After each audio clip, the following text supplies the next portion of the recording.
استاد سمجھتا ہے ہمارا کام درس دے دینا ہے بس، اس کے بعد ہماری اور کوئی ذمہ داری، برا تو لگے گا آپ کو، لیکن آج یہی ہو رہا ہے۔ سب سے بڑی ذمہ داری دینی مدارس کے اساتذہ کی ہے۔ وہ آج سمجھتے ہمارا کام صرف پڑھا دینا ہے، پڑھا دینا ہے، کونوا ربانیین۔ قرآن کہتا ہے تم مدرس بھی ہو اور ان کے عقیدے کی، اخلاق کی تربیت بھی تمہیں کرنی ہے۔ کیسی تربیت ہوتی تھی ہمارے تقسیم کے بعد، ہند پاک کے تقسیم کے بعد جس رحمانے کا میں نے تذکرہ کیا وہ لٹ گیا، ختم ہو گیا۔ وہاں کے صدر مدرس جو تھی مولانا محمد نذیر احمد رحمانی رحمۃ اللہ عملوی، جنہوں نے اہل حدیث و سیاست کتاب لکھی، اللہ اکبر، دربھنگہ احمدیہ سلفیہ مدرس، رحمانیہ مدرس، دہلی رحمانیات مدرس، اور جامعہ سلفیہ بننے کے پہلے درس شروع ہونے کے پہلے اللہ نے اٹھا لیا۔ ہونا شاید کہ سب سے بڑے مدرس وہی ہوتے کس کے؟ رحمانی۔ یہ جب رحمانیہ میں پڑھاتے تھے شیخ، تو ایک دن باہر جا رہے تھے تو ایک طالب علم ملا، اس کے سر پر ٹوپی نہیں تھی۔ کیا نہیں تھی؟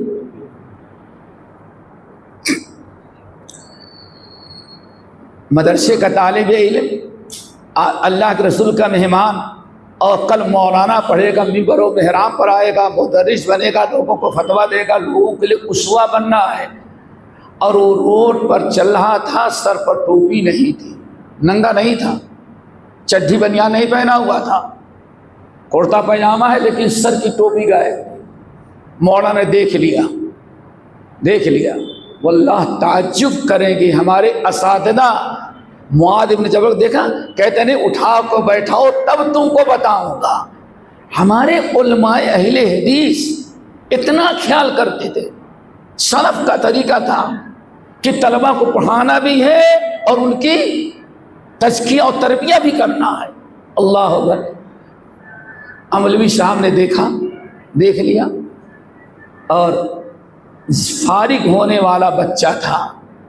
جب سالانہ امتحان ہوا، پاس تو ہو گیا، تو فضیلت کی سرٹیفکیٹ دینے کی باری آئی تو اللہ تعجب کریں گے مولانا عملوی نے دستخط کرنے سے انکار کر دیا، دستخط نہیں کی۔ سمجھ نہیں نا؟ بچے کی سرٹیفکیٹ پر دستخط کیوں نہیں کیا؟ کہ آج یہ کل ممبر پر چڑھے گا تو لوگ کہیں یہ وہی مولوی ہے نا جو سنیما دیکھتا تھا اور بغیر ٹوپی کے بازاروں میں گھومتا تھا۔ میں علماء کو بدنام نہیں کرنا چاہتا، یہ کل کہے کہ میں ان کا شاگرد ہوں، نہیں دستخط کی۔ کتنا آج کو کیا کہتے ہیں؟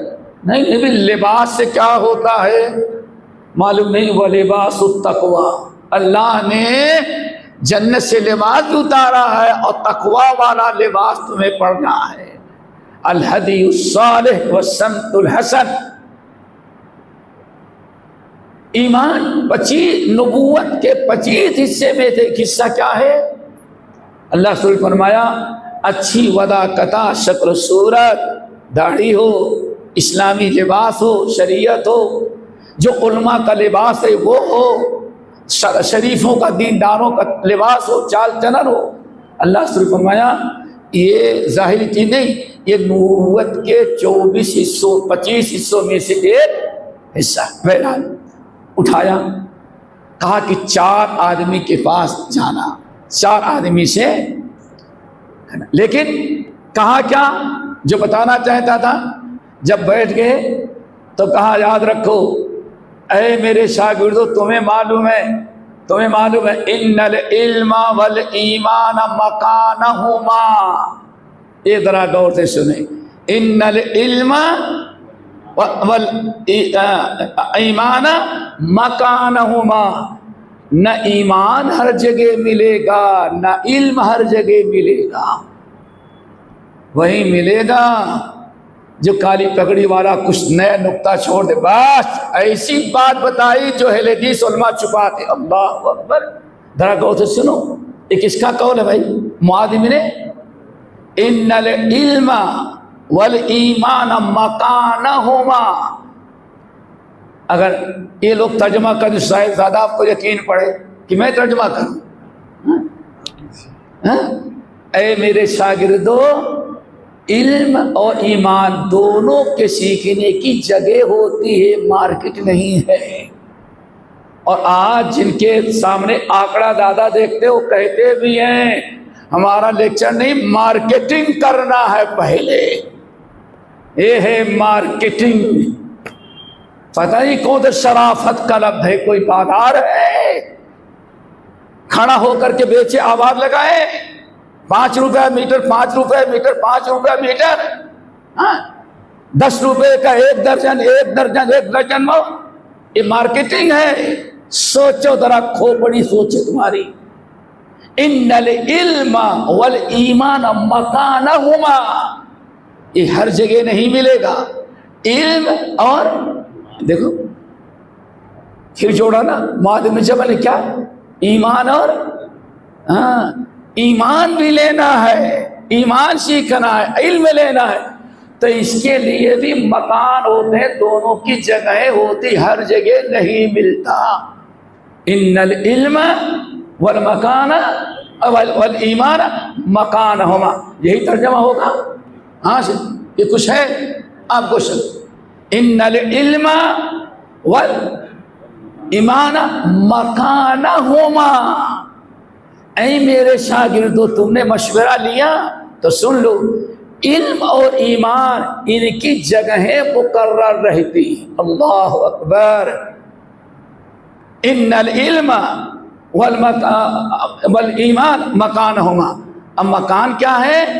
تو کہا کہ اگر تم علم کو حاصل کرنا ہے، مدل تماسہما، اگر کوئی علم اور ایمان دونوں حاصل کرنا چاہتا ہے تو مارکیٹنگ نہیں چاہیے، اس جگہ جاؤ، ان کے پاس جاؤ. وہ کیا ہے؟ وہ تو میری نگاہ میں ابھی اند اربع 4 عالم ہیں، ان کے پاس جاؤ. کیا خیال ہے بیٹے؟ آج میں کہہ سکتا ہوں ایسی بات نہیں، یہ تنگ نظر ہے، ان کو ہماری ترقی دے کے ان کو حسد ہے. معاذ بن جبل کو کیا حسد تھا ظالموں، ان کو کیا حسد تھا؟ ذرا سوچو میرے نوجوانوں. ایسا نہیں آنکڑے جس کے یوٹیوب پر زیادہ ہو وہی اس کا عالم اسی سے دین و ایمان حاصل کریں، اور جو کہہ رہا سب سچ ہی کہہ رہا ہے. کسی عالم سے دیکھیں کیا سچ کہہ رہا ہے کیا غلط کہہ رہا ہے. ان العلم والایمان مکانہما. پھر انہوں نے کہا ان کی جگہ جو ہے میرے نگاہ نزدیک وہ 4 ہے. ان اربعۃ رہتے، 4 آدمی ان کے پاس جاؤ. کتنے ہیں؟ 4. نمبر 1 عند اویمر ابو الدرداء رضی اللہ تعالی. کسی کے پاس جانا؟ ابو الدرداء، جن کو معلم دمشق بنایا گیا ہے اس علاقے کے. نمبر 2 وعند سلمان الفارسی، سلمان فارسی کے پاس جانا. کیوں؟ جن کے متعلق اللہ کے رسول نے فرمایا اے لوگو سلمان کی عزت اور مقام اس کا علم سمجھو. تم تو مکے سے مدینہ ہم کو ڈھونڈتے ہوئے آئے، یہ فلاں علاقے سے آ گئے اور یہ طائف سے آئے ہمارے پاس سیکھنے کے لیے، لیکن اگر اللہ ہم کو ثریا ستارے پر نبی بنایا ہوتا تو علم سیکھنے کے لیے، ایمان اور علم سیکھنے کے لیے ہمیں ڈھونڈتے ہوئے سلمان وہاں بھی پہنچ گیا ہوتا. سمجھ گئے نا؟ یہ پھر یہی صحابی ہیں جس کے متعلق اللہ تعالیٰ نے کیا فرمایا؟ سلمان منا اہل البیت.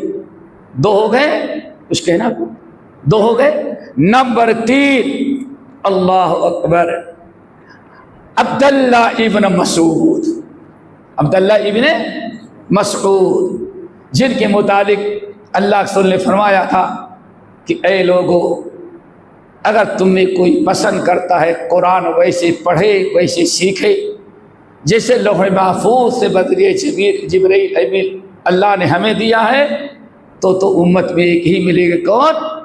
عبداللہ ابن مسعود۔ اور معلوم ہے جب ان کی پولیو کی بیماری سمجھاؤ، ان کا پیر ایک خراب ہو گیا تھا، چھپائے رکھتے تھے، اور تو چڑھے اوپر کھجور مسواک توڑنے کے لیے، لنگی اڑ گئی، اور صحابہ نے دیکھا کہ اتنی کمزور، اتنی پتلی داغدار کہ سب ہنسنے لگے۔ اللہ کے رسول فرمایا تم اس کے عبداللہ کے اس عیبدار کمزور پنڈلی کو دیکھ کے ہنسی آ رہی ہے؟ اللہ کی قسم یہ ایسی پنڈلی ہے علم اور ایمان سے بھری ہوئی ہے، اگر احد پہاڑ ایک پلڑے میں رکھا جائے اور عبداللہ کی عیبدار ٹانگ جس کو تم دیکھ رہے ہو ایک پلڑے پر رکھی جائے تو ایمان علم سے بھری ہوئی یہ پنڈلی احد پہاڑ پر غالب آ جائے۔ یہ کون تھے؟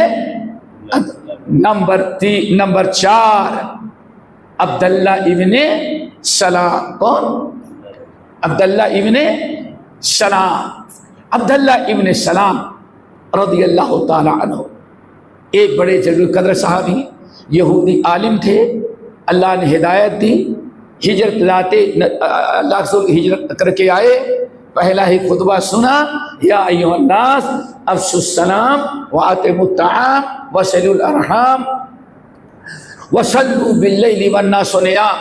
یہ سنا اور ہمیشہ ہمیشہ کے لیے کلمہ پڑھ کے مسلمان ہو گئے۔ عالم تھے۔ تو حضرت معاذ بن جبل نے کہا چوتھا یہ انسان ہے، اس سے علم حاصل کرنا۔ پھر کہتے کیا ہیں؟ عبداللہ بن سلام کو معمولی نہیں سمجھنا۔ لوگوں نے کہا کیوں؟ کہا منبر پر اللہ کے رسول تھے، میں سامنے بیٹھا تھا اور اللہ کے رسول منبر سے اعلان کر رہے تھے کہ اے لوگو عبد السلام من اہل الجنہ، عبد السلام کو جنتی ہونے کی بشارت دی گئی ہے۔ میرے بھائیو، اسی جب آپ نے سمجھ لیا تو ایک بات اور بتاتے ہیں اسی سلسلے میں۔ حضرت ابو سعید خدری، حضرت علی بن ابی طالب اور دیگر صحابہ کرام، یہ لوگ کہا کرتے تھے لوگوں وقت بیکار ضائع نہ کرو، روڈوں پر بیٹھ کر کے، ذرا غور سے سنیں، حاکم، خطیب بغدادی، ابن عبد البر، امام ابو نعیم، یہ بڑے بڑے ائمہ نے اقوال، ابن سعد، بڑے بڑے ائمہ نے قول نقل کیا، جس سے علم حاصل کرنے کی کتنی ضرورت ہوتی ہے۔ کھڑے ہوئے کہا کہ اے لوگو یہ تمہارے سامنے جو بیٹھ کے باتیں کرتے ہو، بات چیت بند کرو، تذاکروا الحدیث، استاد اگر پڑھا دیتا ہے تو آپس میں بیٹھ کر کے اس حدیث کا مذاکرہ کرو، اس کو یاد رکھنے، اس کو سمجھنے کی فکر کرو۔ آگے چونکہ یہی آپس میں بیٹھ کر کے تب ایک دوسرے کو حدیث سنانا، تفسیر بتانا اور درس دینا اور سننا، یہی اصل میں وہ عمل ہے جس سے قیامت تک علم باقی رہے گا۔ دعا کرو اللہ ہمیں اس چیز عمل کرنے کی توفیق نصیب فرمائے۔ دوسری چیز میرے بھائیوں، اور اسی کے بارے میں بتاتے ہیں کہ انسان اگر چاہے تو علماء سو، علماء کیا مطلب؟ جس کا عقیدہ درست نہ ہو، جس کے کردار درست نہ ہو، جس کے معاملات درست نہ ہو، جس کا منہج درست نہ ہو، جس کی سوچ اور جس کی فکر صحیح نہ ہو، گرچہ اسکالر ہو، عالم ہو، مولوی ہو، ایسے انسان سے بچنا بھی اپنے ایمان، اپنے منہج اور اپنے علم کو بچانا بھی ضروری ہے۔ سمجھ رہے ہیں نا؟ یہ نہ کہیں کبھی سننے سے کیا ہوتا ہے۔ ایک بہت بڑے محدث تھے، محدث کیا بس ایسے ہی تھوڑا سا کیا کہتے ہیں، تھوڑا نہیں کوئی بات نہیں، ان کا عقیدہ ان کے ساتھ، ہمارا عقیدہ ہمارے ساتھ۔ اللہ اکبر۔ وہ یہی کہتے تھے، بڑے محدث تھے، حدیث پڑھتی تھی، اپنے آپ پر بڑے خوش تھے. سن رہے ہو نا؟ ہاں. ایک خارجیہ بدعتی عورت تھی، خوبصورت بھی تھی، شادی کا پیغام بھیجی. انہوں نے سوچا کہ بہت اچھا، ہم شادی کر لیتے. بیوی لائے تو کیسے لائے؟ بدعتی لائے. اوپر ہے تو نہیں کوئی؟ اوپر تو کوئی نہیں ہے نا. ٹھیک ہے، اللہ اکبر. ذرا سوچو، شادی کی اتنے بڑے اپنے آپ کو فقی عالم سمجھ رہے ہیں. اللہ اکبر. عمران بن حطان، اللہ اکبر، نام تھا عمران بن حطان. آج رجال کی کتابیں میں ان کا تذکرہ ہے. سیدھے سادے اپنے آپ کو بہت اچھا سمجھ رہے تھے. لیکن ٹھیک ہے بھائی، لکم دینکم، ہماری سلفیت اپنے ساتھ، اس کی اخوانیت اپنے ساتھ، ہمارا کتاب و سنت کا منہج ہمارے ساتھ، ان کے فضائل اعمال ان کے ساتھ، ہماری فکر اپنے ساتھ. کیا بات ہے؟ اگر خلافت کے قائم کرنے کے لیے ہم اسرار احمد کا لیکچر سن لیتے، کیا فرق پڑتا ہے؟ علم سے کیوں منع کرتے ہو؟ اللہ اکبر. اس لیے منع کرتے ہیں کہ کہیں ایسا نہ ہو ہم تو ڈوبے ہیں صنم تجھے بھی لے. کیوں؟ اب ذرا سنو ایسے لوگوں کو کیا حشر ہوتا ہے. دوستو، اللہ تعالیٰ سے ڈرو. معاذ بن جبل قصہ سنا کہ یہ 4 ہیں، ان سے علم حاصل کرنا. پتا چلا کہ ہاں انہی سے علم حاصل کرو جن کے پاس سب کچھ درست ہو، جن کا حلقہ اچھا ہو. اللہ. عمران بن حطان، لوگوں نے منع کیا. جب کہا کہ ہاں ہم فلاں کی لڑکی ہے، اس سے شادی کر رہے ہیں، مشورہ کیا دوست. انہوں نے کہا نہیں، بد عقیدہ عورت کو گھر میں لاتے ہیں، دیندار اچھی لڑکی لے کر کے آئیں، اس کو کیوں لاتے ہیں؟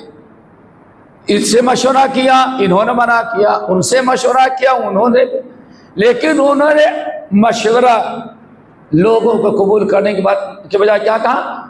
آپ لوگ بہت تنگ نظر ہیں، بہت آپ لوگ سوچ چھوٹی ہے، ہم کریں گے اور اس کو ہم اہل حدیث بنا لیں گے. کیا بنائیں گے؟ آئے گی تو ہم سدھار لیں گے اس کو. بھائی تمہاری مرضی. واللہ مشورہ نہیں مانا. اور اللہ رسول نے کیا فرمایا تھا؟ فَظْفَرْ بِذَاتِ الدِّينِ، نکاح میں لینے کے پہلے دیکھ لینا کہ اس کا دین کیسا ہے. پتہ چلا لانے کے بعد سدھارنے کی بات سدھری ہوئی ہونی چاہیے. فَظْفَرْ بِذَاتِ الدِّينِ، اے نوجوان، شادی کرنا تو مال، حسن و جمال، ذات برادری سے پہلے اس کا دین دیکھ لینا.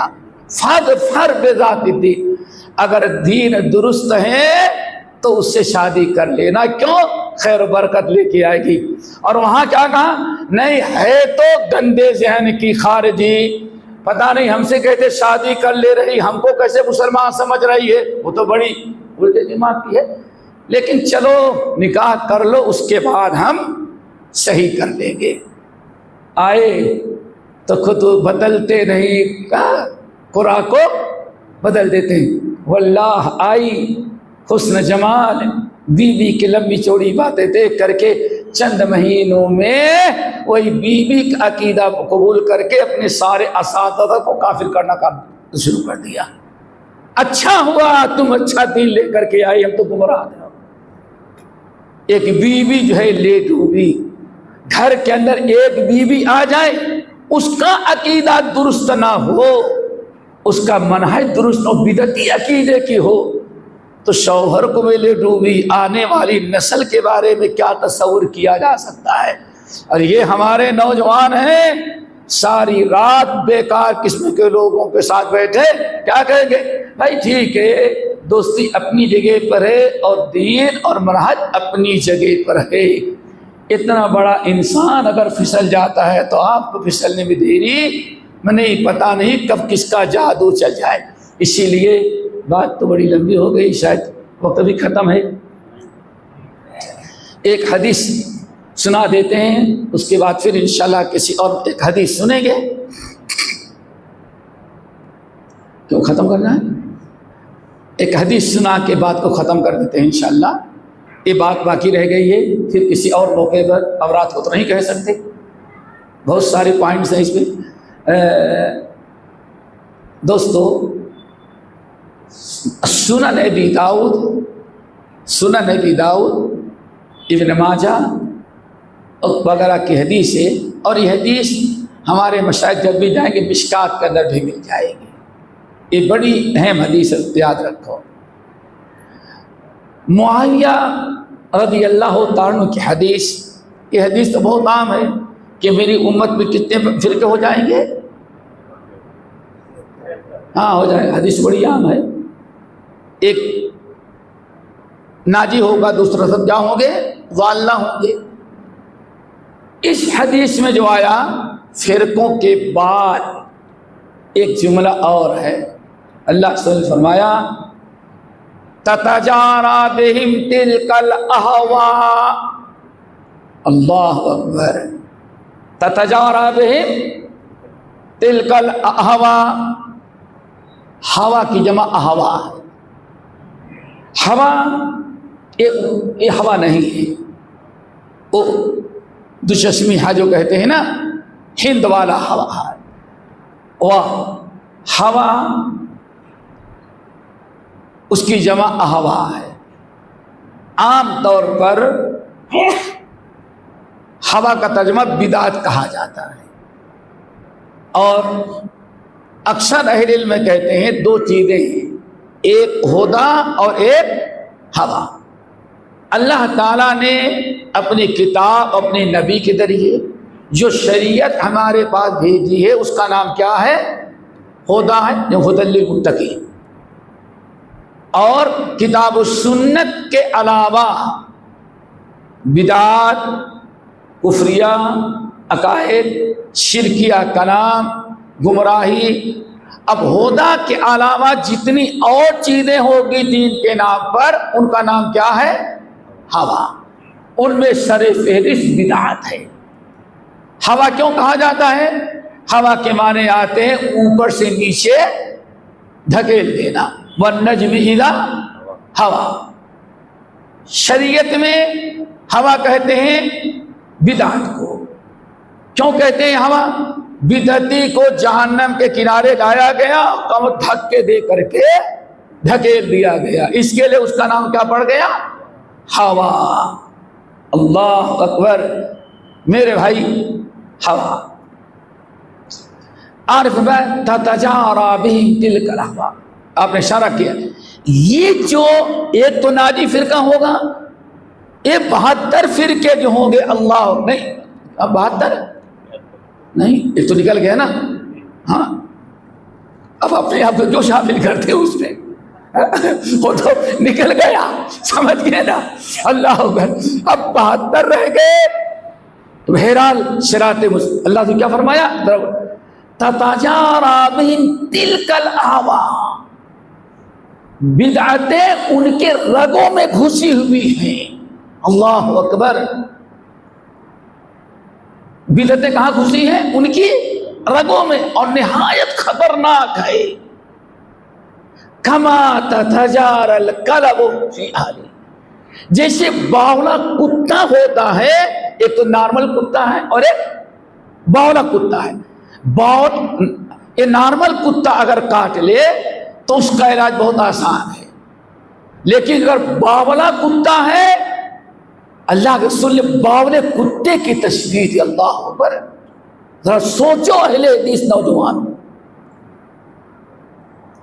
اہل بدعت کو تم واٹس ایپ پر جوڑ لو، ان کے لیکچر سننے لگو. کیا خبر ہے زہر کی پڑیا کبھی آپ کے کیا کہتے ہیں یہاں سب سے اچھا فرق کیا ہے بھائی؟ لڈو کے اندر یا گلاب جامن کے اندر کیا رکھ دیا ہے؟ سوچو نہیں سمجھ، ان سے دور رہنا. اللہ تو کیا فرماتے ہیں؟ تتجارا بہم تلک الاہواء. یہ بدعتیں جو ہیں فرقے، بدعتیں ان کے رگوں میں سرایت کر جاتی ہیں. کیسے؟ جیسے باولا کتا اس کے جسم کے ہر حصے میں کیا ہوتا ہے؟ زہر ہوتا ہے. صرف ایک جگہ نہیں، اس کے باولے کتے کے جسم میں ہر جگہ اس زہر کہتے ہیں نا، زہر پھیل جاتا ہے.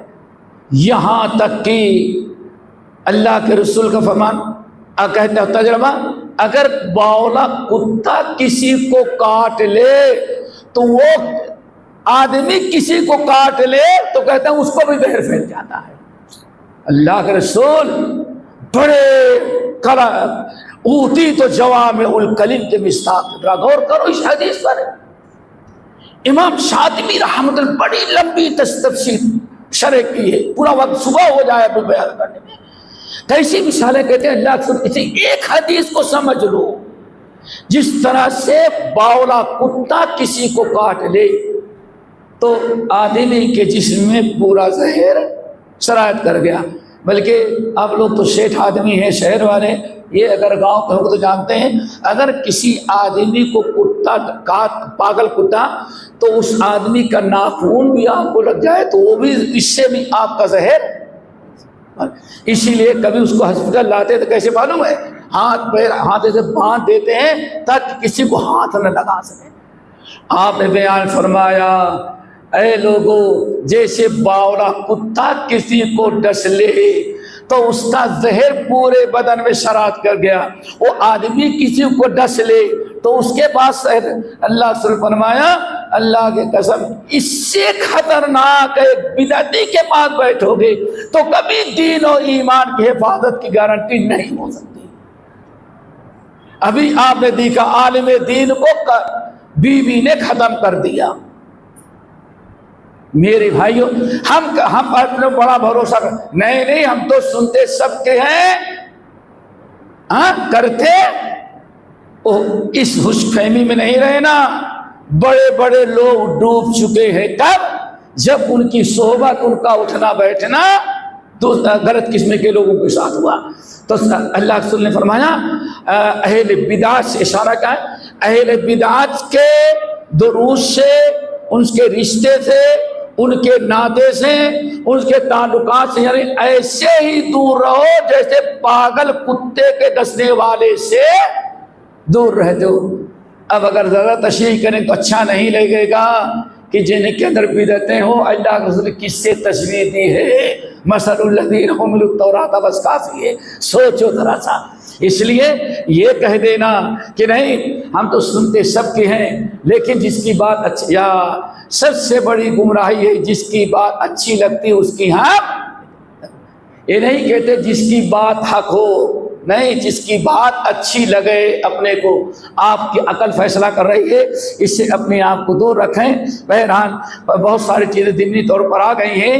اور ایک چیز اور ہم آپ کو بتائیں کہ آج دعویٰ کے نام پر، اسلام کے دعوت کے نام پر بہت ساری چیزیں ایسی ہیں جن کے کو لوگ دعویٰ کا اصل مرکز سمجھتے ہیں، اصل مقصد سمجھتے ہیں.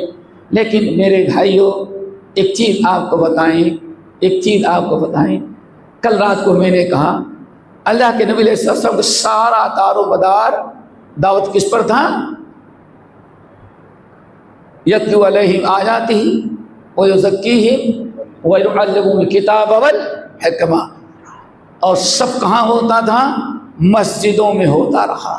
سب کہاں ہوتا رہا؟ مسجد کے صحن میں ہوتا رہا. اب آج دعوت کے نام پر اور بہت سارے راستے لوگوں نے اختیار کر رکھا ہے. اب میرے خیال اس کو چھیڑنے کی بات لمبی ہو جائے گی، لیکن پھر بھی میں یہی کہوں گا کہ انسان کو چاہیے کہ حد الامکان جو بھی ہم نے کہا ہے کم سے کم اہل بدعت اور خرافات کے لوگوں سے بچنا. بلکہ ایک بات بتا کے یہی تاکہ کوئی نہ سمجھے کہ ہم بلا دلیل بات کر رہے ہیں. عمر ابن الخطاب کے قول، اجازت ہے 5 منٹ؟ بس 5 منٹ لیں گے. دیکھیں علماء سو، بد عمل بد کردار، یا سب سے بڑا آدمی کون ہو سکتا ہے؟ دائی جو شرک و بدعت کی دعوت دے رہا ہو. جس کا منہج نہ شروع ہو. کیا خیال ہے آپ لوگوں کا؟ جس کا منہج درست ہو، عقیدہ درست ہو، جس کی سوچ درست ہو، اس سے بڑا منکر کون ہو سکتا ہے؟ شیخ سمجھئے نا. حرم بن حیان العبدی رحمۃ اللہ علیہ کہا جاتا ہے بہت پائے کے عالم ہیں. عمر ابن الخطاب کا شاگرد ہونا ہی کیا کم ہے بھائی. کوئی شخص عمر ابن الخطاب کا ساتھی ہو، شاگرد ہو، اور عمر ابن الخطاب اس کو کسی علاقے گورنر بنا کے بھیجیں، اس سے بڑا کیا ہو سکتا ہے؟ حرم بن حیان کہتے ہیں کہ عمر ابن الخطاب رضی اللہ تعالی عنہ کہ میرا ایک فتویٰ پہنچ گیا. کس کا؟ حرم بن حیان کہتے ہیں خطبہ دیتے ہیں اپنے ماتحتین کو، اپنے شاگردوں تو کہتے ایاکم والعالم الفاسق، اے میرے شاگردوں خبردار خبردار، جو عالم فاسق ہو، بد عمل ہو، بد عقیدہ ہو، وہاں عالم کی بات ہے، یہاں اسکالر کی بات آتی ہے، بردر اور سسٹر اور مسٹر اور کی بات آ جاتی ہے، عالم نہیں، وہاں عالم ہے. ایاکم والعالم الفاسق، کون کہہ رہا ہے؟ حرم بن حیان. یاد رکھنا، کہتے ہیں خبردار، کبھی ایسے عالم کے قریب بھی نہیں جانا جس عالم کا عقیدہ درست نہ ہو، جس کا عمل درست نہ ہو. کیا کہتے ہیں؟ نہیں، اس کا عقیدہ اس کے ساتھ، ہمارا کیا اس سے اثر. سمجھ گئے نا. اچھا اب یہاں ایک چیز اور کہتے ہیں، بتا دیں بھائی، آپ اسکول میں پڑھتے ہیں، آپ کا پروفیسر عیسائی ہے، ہندو ہی چلے گا. ایک ہے دنیاوی تعلیم لینا اور ایک ہے دین سیکھنا. کیا دونوں فرق نہیں ہے؟ اس سے ہم دنیاوی چیز سیکھ رہے ہیں، کالج میں ہندو ہو، عیسائی ہو، کرسچن ہو، ہندو ہو، کمیونسٹ ہو، سب کچھ ہو، دنیاوی تعلیم لے رہے ہیں، اس سے کبھی عقیدہ اور دین نہیں لے رہے. معاملہ یہاں دین کا ہے. ایاکم والعالم الفاسق، میرے قوم کے لوگوں خبردار، کسی بد عقیدہ، بد عمل اور برے عمل کرنے والے فاسق فاجر عالم کے قریب نہیں جانا. ایاکا ایاکا، ایاکا کا مطلب کیا ہوتا ہے بیٹے؟ جانتے ہو؟ ایاکا ایاکا، سامنے کھڈا ہے اور تم ادھر دیکھتے چلے جا رہے ہو اور تمہیں پتا نہیں کہ کھڈا ہے. اب یہ دیکھ رہے تھے، تم غفلت میں ہو اور 2 ہی قدم رہ گئے. اب اگر کہیں او میرے بھائی صاحب السلام علیکم ورحمۃ اللہ، بڑا مہربانی ذرا دیکھ کر کے جائیں، آگے کھڈا ہے، اتنے میں تو آپ تو اس خطرناک چیز سے بچانا تو ایاکا، بچو بچو بچو بچو. اب بچنے کا نام سن کے آپ وہیں ٹھہر جائیں گے. سمجھ گئے نا؟ ایاکا کا مطلب یہ ہوتا ہے، وہ ایاکا نستعین والا نہیں ہے. ایاکا نام تو ایاکا، یہاں ایاکا جو ہے تحذیر کے لیے، وارننگ کے لیے، بچانے کے لیے. ایاکا ایاکا، بچو بچو. کبھی کیا کہیں، ارے سانپ سانپ سانپ، روڈ کراس کر رہے ہیں، مست گھومتے ہوئے موبائل پہ بات کر، اس وقت گاڑی آ رہی، بھائی صاحب السلام علیکم، گاڑی آ رہی، ذرا آگے نکل جائے تو گاڑی مار دے گی. گاڑی گاڑی گاڑی گاڑی، سمجھ گئے نا؟ حرم ایاکا ایاکا، ارے بچاؤ بچاؤ، دور رہو. کس سے؟ بد عقیدہ بد عمل عالم سے. بات ہو گئی. کسی نے یہ شکایت گورنر کی عمر ابن خطاب کو بھیج دی. کوئی کسی کو لاپس نہ پڑی، کہاں بھیج دیا؟ سوچا کہ اب اس کا تبادلہ کروا دیں گے. کیوں؟ بہت تنگ کرتا تھا ہم لوگوں کو، بڑا سخت تھا کاٹ دین میں، اب کوئی بدل کے آئے گا. جیسے عمر ابن الخطاب کے پاس لیٹر پہنچا، عمر ابن الخطاب نے بلایا، میں نے سنا ہے کہ تم نے یہ بات کہی ہے اور لوگوں میں بڑا خلفشار ہے، آپ کیا کہتے ہیں؟ تو کہا کہ ما رأیت الا خیرا، ہم نے ان کی خیر خواہی چاہیے. کہتے ہیں یکون امام یتکلم من العلم، ہم ان لوگوں سے، ایسے امام، ایسے داعی، ایسے مبلغ، ایسے عالم سے منع کیا ہے جو بات تو کرتا ہے لیکن سارے کردار کفریہ، شرکیہ اور فسق و عمر ابن خطاب نے کہا شاباش، آئندہ بھی دیکھنا تو بتانا ایسے لوگوں کو۔ پتہ چل گیا میرے بھائیوں کہ ایک ہی چیز نہیں ہے بلکہ ضرورت بھی ہے کس چیز کی، اسے بچنے کی۔ اللہ تعالیٰ سے دعا کرو اللہ ہم سب کو عمر کی توفیق نصیب فرمائے۔ ہم اپنے ذمہ داروں سے بھی کچھ معذرت چاہیں گے، شاید باتیں لمبی ہو گئی، بات پوری نہیں ہو پائی کسی اور موقع پر، اللہ ہم سب کو عمر کی توفیق نصیب فرمائے۔ اقول قولی ھذا واستغفر اللہ من کل ذنب واتوب الیہ۔